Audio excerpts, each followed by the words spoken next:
Hello everyone, I am Prankur Gupta and today I am going to give you introduction on Java. Let us discuss the history of Java. Java is a programming language developed by James Gosling in 1991 at Sun Microsystems. He named it as Awk. After some time, he named it as Java. Java is a breed of coffee. As you can see in the logo of Java also, that there is a cup of coffee out of which steam is coming out. Java is a platform independent language. Due to this reason, this make him popular in a very short period of time. Platform independent language means that a program written in one language can be executed in any other machine architecture also. I will explore it later. Let us move to the next slide. Now let us discuss how Java works. Before telling you how Java works, let us discuss how C works. Before telling you how C works, let me clear you one thing, that every machine architecture generates different machine code. So a machine architecture like Windows will generate a different machine code than a machine architecture like Linux. And also again for Mac, Ubuntu, Unix, these all will generate different machine code. So let us see how C program works. A source code available here is have a .c extension. Now if we pass it to the compiler will generate his machine code. Now let us assume that we write this code in a Windows platform, and this machine code will only work in Windows platform. Why? Because I have already told you that different machine codes generate different machine platforms generate different machine codes. So this machine code will not run in Linux platform. So that is why C is a platform dependent language. Now let's move to the Java program. Here let us assume that we write this code in Windows platform. Now you will see that this program will execute both in Linux and Windows and also in any other platform. How? Let us see. Now this Java program is written in Windows platform. If we give it to the compiler will generate its bytecode. As you can see, instead of generating machine code, it will generate its bytecode. Now what is this bytecode? Bytecode is a intermediate form which can only be understood by the JVM. If JVM is not there, we can't execute this bytecode. It is in encrypted form actually, which we can't understand. So the file of bytecode is with extension .class. As we pass this bytecode to the JVM, now it depends that we pass this bytecode to which JVM, Windows JVM, Linux JVM or Mac JVM. If we are like I have written this code in Windows platform. Now if I want to execute this program in Linux, then I have to give this bytecode to the JVM of Linux. Let me clear you. Let me tell you with an example. I have a computer in which I have written a Java program and I compiled it. Now I have a bytecode with .class extension. Now I want to execute it in Linux platform. What I will do, I will take this bytecode out of my PC and I will shift it to the Linux platform. Now in Linux platform, there is already installed a JVM. There is already a Java installed, and along with Java we get JVM also, and JVM is also there in Linux platform. Now when I try to run my program in Linux platform, it will execute successfully.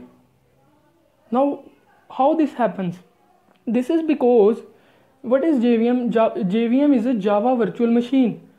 What does it do? It actually takes each instruction from bytecode and converts its corresponding machine instruction. Now how JVM get to know that it has to produce a machine code corresponding to Linux architecture? Actually JVM is a platform dependent. Now what does it mean? That a JVM for Windows is different, a JVM for Linux is different, and JVM for Mac is different. Now if we transfer this bytecode to the JVM of Windows, then this JVM knows that I am a JVM of Windows and he knows that he has to generate a machine code according to the architecture of Windows. So he will generate a machine code according to the architecture of Windows. Now JVM of Linux knows that he has to generate a machine code according to the architecture of Linux, and same for the Mac. So that is how Java is a platform independent language. This is due to the JVM. JVM is acting as a good source which helps us to generate a machine code according to the architecture. That is how Java is a platform independent language. Now guys, let's move to the next slide. Here let me tell you what are the terms like JDK, JRE and JVM. Now what is JDK? JDK is Java Development Toolkit. Actually, it contains all the tools which are required for the execution of Java code, like Java Runtime Environment, JVM Java Virtual Machine, JIT Just-in-Time Compiler, and many more like Java C Compiler. So it contains all the essential tools which are required for the execution of Java program. Now what is JRE? JRE is Java Runtime Environment. It is the phase where our program actually executes. From bytecode to machine code, where these all things are happening actually, these all are happening under JRE, Java Runtime Environment. It is giving our program an environment where actually our program can execute. Now what is JVM? We have already discussed in detail about JVM, that JVM is a Java virtual machine which converts bytecode to the corresponding machine instructions. So it has to come under JRE, because JRE is a Java runtime environment where our application executes. And what does JVM do? JVM executes our program. So what is JIT? Now JIT is just-in-time compiler. What does it do? Actually, you know that JVM is a very slow process. Whatever JVM do, it is a very slow process. Why? Because JVM pick one bytecode instruction and convert it into corresponding machine instruction. But it is a very slow process. If he picks one, then two, then three bytecode instruction, then it will take a lot of time. Then that's where the role of JIT comes. JIT helps JVM to speed up this process so that this whole process can covered in just a short period of time. That's all about JDK, JRE and JVM. Now let us discuss some key features of Java. First is object oriented. Everything in Java is an object. Like if we have a class, we have to create its object. Everything in Java is object except few things. We will explain them later. Now Java is a secure language. Why and how? Java is a secure language. As you can see in C, there are pointers. What are pointers? Pointers are used to access the memory address of something. But there is nothing like Java. There is nothing in Java like pointers. We can't access the memory address of anything in Java. So that is why it is secure. Because if a thief don't know the address of your house, then you are secure in your house. He will not able to do any type of.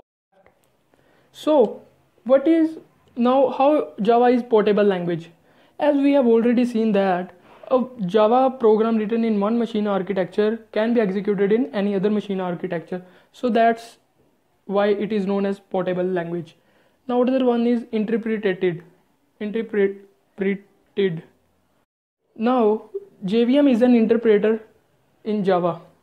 Now interpreter, what does interpreter do? Actually it takes one instruction and convert it into corresponding machine instruction. So that is why it is known as an interpreted language. Now garbage collector. In Java there is no need of destructors. We don't need any type of destructors. So garbage collector is doing the work of destructor, because it is destroying all the unreferenced objects whenever it is required. So that is why there is multi-threading also. Now what is multi-threading? First let me tell you what are threads. Threads are the sub-processes which can run independently. Like if we put some functions in one thread and some other functions in other thread, then they both will run independently of each other. So that is why it is known as multi-threading language. These are all the key features of Java.